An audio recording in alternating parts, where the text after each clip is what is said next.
walking fast. So I didn't know what to do. You feel me? I was in the point that I didn't know if I should go up or down. I didn't know what to do. So what I did is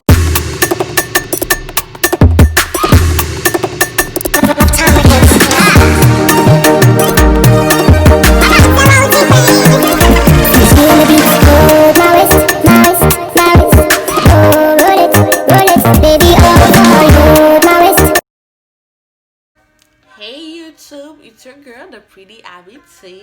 Welcome back to my YouTube channel. Today, as you see the title, we have a story time. I have a story time. Okay, this story time, as you already seen the title, I think that's why you click on it. This story time is gonna be when I got followed by a completely stranger. It's not a fake story, it's really a true story based on my life, not based on my friend or mom life. It's based on my life, what I had to go through that day. So I remember I was 13 that day. Not that day, I was 13 when that happened. I was in 7th grade, middle school. It was back in Miami. So I'm not living in Miami anymore. If you see, I say back in Miami. So it was back in Miami. I was in middle school that day. I was in 7th grade. I was coming from home. School was in and I was coming back home. But the thing is, the house that I live, it was really not really far from school. But if I had to go to school to my house, I would take like probably 10 or 15 minutes to go to the school. So school ends, taking all my time now. I'm trying to hurry to go home because I'm going home. I'm not going to do nothing at home, only the homework. So what happened was that when to cross the road to go to my house, there's an apartment. So I wasn't living in an apartment, I was living in a house. So there was an apartment, a big apartment. Most of the kids in the school was living in this apartment. So there's a lot of bad people in this apartment as well too back in the day, but I don't know about not right now because I'm not living in Miami no more. So I was walking, teenage girl, walking cool by myself because I didn't have I have friends, but I'm not saying that I didn't have friends. But that day I was walking by myself because I wasn't living in the same house with my friends. So they were living in the apartment. So I dropped them off by their apartment and I continued my path by myself. So when I was about to cross the road, I saw that man. I don't know if he was Hispanic or white. I don't know, but he was one of those type of people, Hispanic or white people. I don't know. So he called me. Back in that day, my English wasn't that well, so I didn't really understand. So I come to him, and he was like, he was asking me if I want to go in with him inside the apartment. So I was like, huh? And he was like, he see that I didn't speak English that well. So he was like, do I want to go inside? Like, he was telling me to get inside with him. I was like, maybe he has some problem or something trying to help. So I didn't really understand exactly what he's saying, but I remember what he said. So I was walking, I was following him because I didn't know. Maybe he was asking me for help. So I was following him. So when I was following him, I see he's open, like he's closing his car, open the back door to go inside the apartment, the hallway of the apartment. So, I don't know him. And I don't know nobody. And just I'm not saying in the area, but in anybody where he was going to go with me. I didn't know anybody in that floor. My friends in that floor. So I was like, where is he taking me? But I said that in Creole, not in English. So I was like, where is he taking me? So when I see he's getting in, opening his door for the back of the apartment for me to go in, I was like, I'm not trying to get people rape me to make me do stuff that I don't want to do. Like, that's not gonna happen. So I let him go in. I'm walking as close as I can. I let him go in, and once I see that he's not looking, I was like, I look at him like that. like, excuse you, then I keep going. So I didn't really go in with him. So I do a turn back because I was like, I'm not gonna go in with a stranger. Let me go home. So I crossed the road to keep going to go home. And when I was walking, I felt there's a car following me. So it's like, who is that following me? I tried to go. Maybe I thought that he was going to somewhere else. So I was like, maybe he's not following me. But when I see everywhere I go, he keep following me in his car. So I was like, this is over. This is not what I was expecting. So when I turned my eyes to see who was in the car, I see it was the same guy that was asking me to go in with him inside the apartment. So I was like, why is he following me? So what I did, I said I almost get to my house. So I know all the road to do, like to take for me to get home safely. So I didn't really go to the same road I used to go to for easy path to go home. I took the longest road. So I see he keep following me. When I look inside his car, because I always look inside people's car to see what inside the car. So I look inside his car, I see like clothes, like someone living inside their car. I see clothes, I see other things. I don't remember what I see, but there's a lot of garbage in his car. So I was like, I was keeping walking fast, because I'm the type of girl, I walk fast. So I keep walking fast, and he keep speeding to catch me. So I was like, wait a minute, why is he following me? Did I do something wrong? He was asking me to go inside of his car. Like, first of all, you was asking me to go inside of your apartment, inside of a room of your apartment, and you're asking me now to go inside your car. Are you that dumb that you think I'm gonna go into stranger car? For what? So my mom always told me to never ever, not only my mom, other people have been telling me, never go inside people's car that I don't know. Even the person say, oh, I'm your friend, mom, don't go inside the car. But that man didn't tell me that he was my mom's friend or my dad friend, because I know that he's not none of that.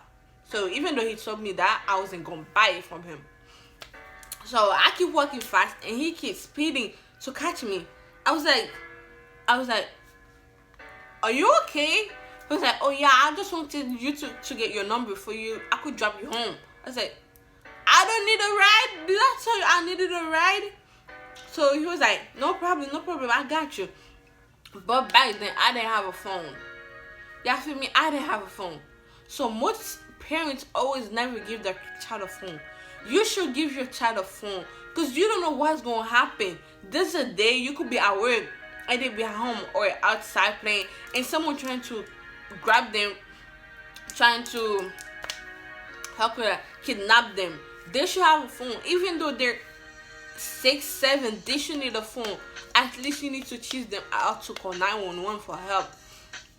If you have a friend, or your member that you have a cousin, like whatever, or if your parents, you should let your child have a phone. It's for the safe of it's the safe of them and the safe of you. If they have a problem, they could call your mama, come pick me up. There's something doing bad happen. Please, mom, come pick me up. You should let your child have a phone, or you should let your friend or sister have a phone, because maybe they will need that phone. Even though if you have a broken phone, it doesn't matter. At least they still could call 911. They still could call for help. Y'all feel me? Back then, if I had a phone, I could take the main car picture, the back of the car. So when I get home, my mom could call the police and give the information. But the thing is, I didn't know nothing about that. I didn't know to get the plate number. I didn't know to get that. So I was like, you know what? Maybe he wasn't following me. Maybe he just wanted to tell me something. I'm the type of person, I think negative sometimes. But sometimes when the negative comes to my head, I was like, maybe that's not what I'm thinking it is. So maybe he was just telling me something that I forgot, or maybe he was just telling me something like ordinary, something cool. But the fact that he's following me everywhere I go, that's really not the point of here. So I was like, I keep walking fast. So I didn't know what to do. You feel me? I was in the point that I didn't know if I should go up or down. I didn't know what to do. So what I did is like I hide somewhere. When I see, because there was a lot of stop sign and there was a red line before he could catch me. So I was like, you know what? Let me hide somewhere, because I don't know what's in his mind, what he's gonna do. Maybe he could grab me, or maybe he could get out of the car and run after me. So I didn't want none of that to happen. And there wasn't no people walking so I could tell them that. So for me, I'm not gonna stop in front of a road and tell a car that someone's following me. Maybe the man could see that he's not following me. And my English that back in the day wasn't that good. So I hide from a tree. So the tree was big, so I was slim back in the day. So I was hiding for the tree. So I see his face was looking all around like, were you looking for me? I didn't say, were you looking for me? So I wait until the car. I wait like for a good, I don't know how many minutes I wait for. But once I see that his car wasn't there, I make sure I wait 3 other minutes, like a little minutes before I could start walking to go home. I make sure he wasn't there. I make sure he wasn't following me. I make sure there wasn't no harm gonna happen to me. So once I see his car wasn't out of the way, so I was like, you know what? It's time for me to go home. Cause there's a time my mom always be like 4:50 or 5:05, I should be already home.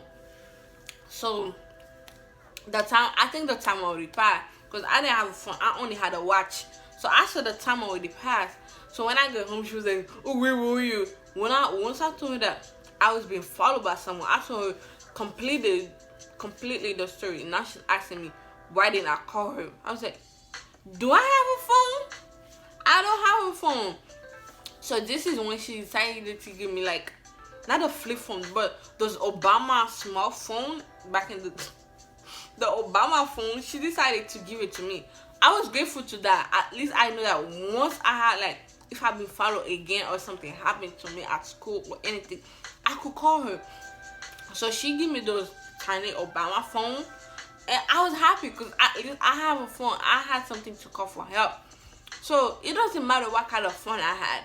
Even though the phone wasn't only connected to Wi-Fi, there wasn't no plan on it, I know I could still call for 911. So back in the day, I was walking with my flip phone, but I go to school with it, but I didn't let my friends see it. You think I won't let people see me with an Obama phone? But I'm gonna use it if I have a problem. So the main story of this thing is people that have, like, if you know your friend that don't have a phone, talk to their parents. Because maybe I'm not saying something bad would never happen to them, but maybe one day there will be something happen to them. We're in the 20th century. Each child or teenager should have a phone. Once they, if they're going to middle school, they develop, they're looking cute, sexy. It's so like that. There's always crazy people outside this world that thinking that a child could trying to kidnap a child, follow them where they live so they could do other actions to them. That child or your friend should have a phone. At least they could call you for help. So that's the story, guys. It's based on my true life. So right now, if I had to go through this again, I would know what to do. But guys, this is the end of this story. I hope you guys learned something from it, and I hope you guys like this video. And don't forget to subscribe to my YouTube channel, because I have a lot of things I'm bringing, guys. Prank, a lot of fun. So that's it for you today, guys. So see you in my next videos.